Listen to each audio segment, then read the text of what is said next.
景风少爷，你怎么来了？哦，我给你倒杯水。不用了。你跟他说了什么？我什么也没说。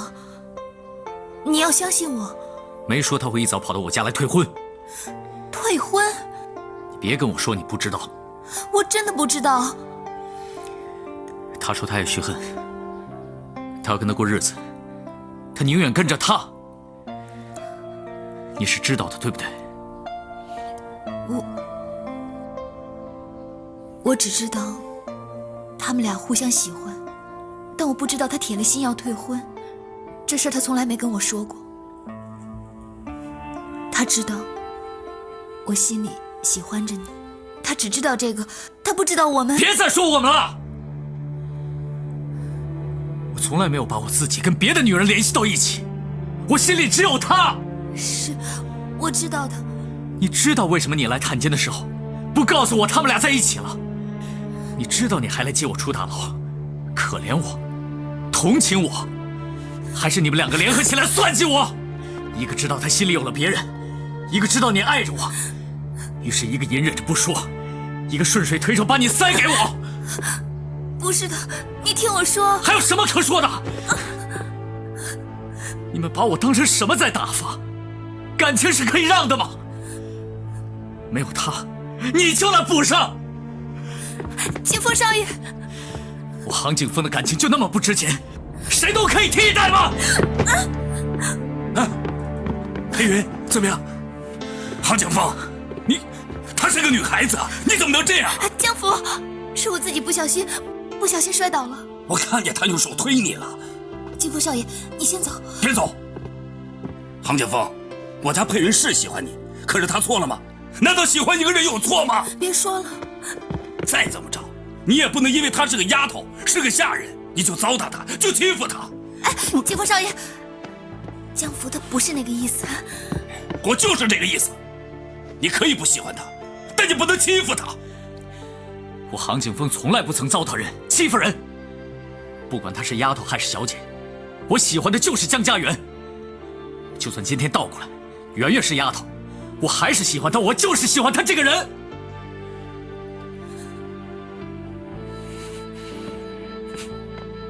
杭景峰，你这个王八羔子，你也太猖狂了，欺人太甚，你个王八蛋！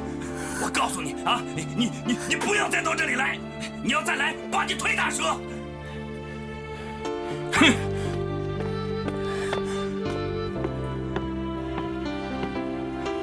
丫头，没摔着吧？你为什么要骂他？啊？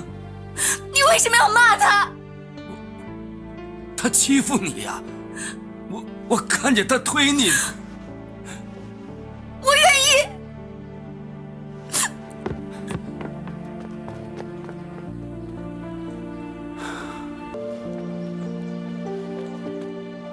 江福，小姐，你可回来了。我去办点事儿。哎，佩云呢？怎么了？他又跟你闹别扭了？都怪我多事儿。不是我说你，以后啊，他的事儿你少管，你管了他也不听，你还自个儿找气受。我能不管吗？人家都欺负到门上了，就在杭景峰。老江福，哼！你又说他，你佩云，你干嘛呀？你又凶江福。我跟你说，你以后不许凶他。杭景峰怎么了？江福，你说。就是因为你去杭家退婚的事儿。他为这事儿闹到咱们这儿来了？他没有，他根本就没有。你少替他说话，还护着他，他又不领情。可不是嘛，他都把他推到地上了，我这才……他还动手了？他伤着你没有？根本就没有。是我自己不小心。反正人人心里有本账，总有谁欠谁的，自己种的果子自己吃。小姐，小姐，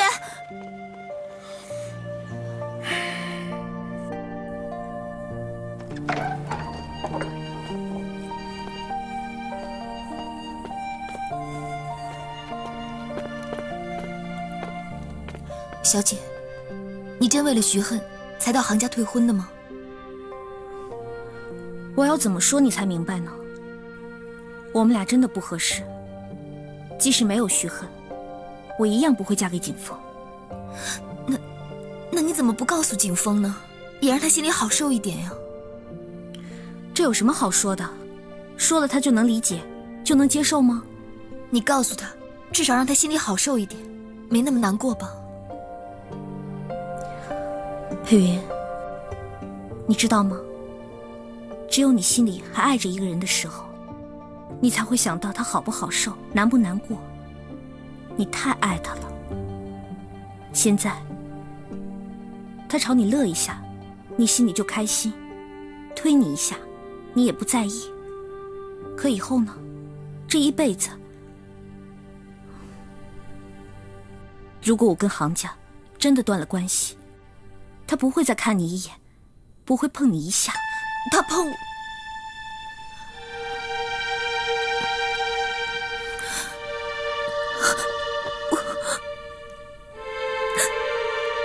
小姐，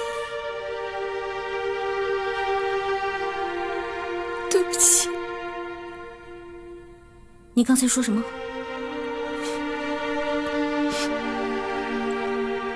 他碰过你？他碰过你？你看着我，你看着我呀！你疯了？你蠢不蠢啊？你就不知道珍惜自己？你怎么能把自己给他呢？你跟我说要敢爱敢恨，我没有让你跟他。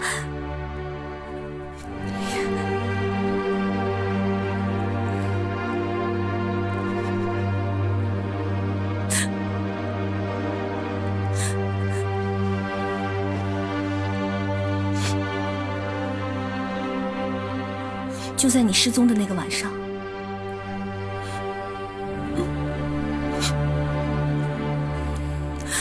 小姐，我知道我对不起你，我对不起，我真的对不起你，对不起，对不起，别说了，小姐。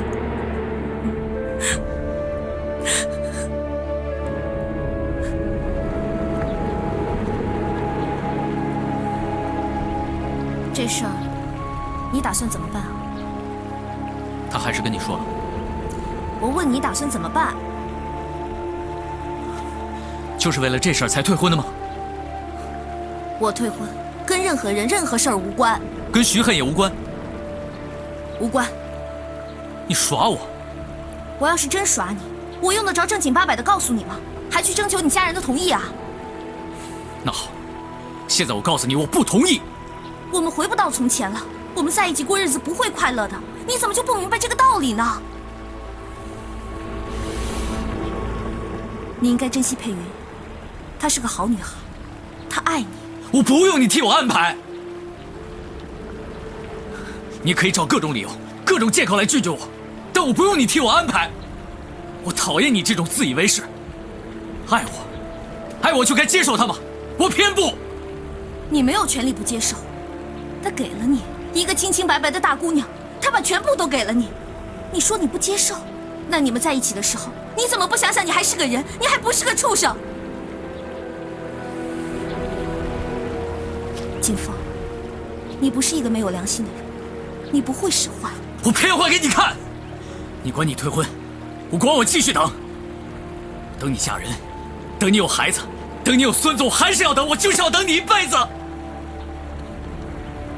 行，你等我，他等你，我的乐子不会少，但你的痛苦会更多，是双重的痛苦。一辈子得不到我会痛苦，一辈子辜负另外一个好女人还会痛苦。你别告诉我你不会，你就是会。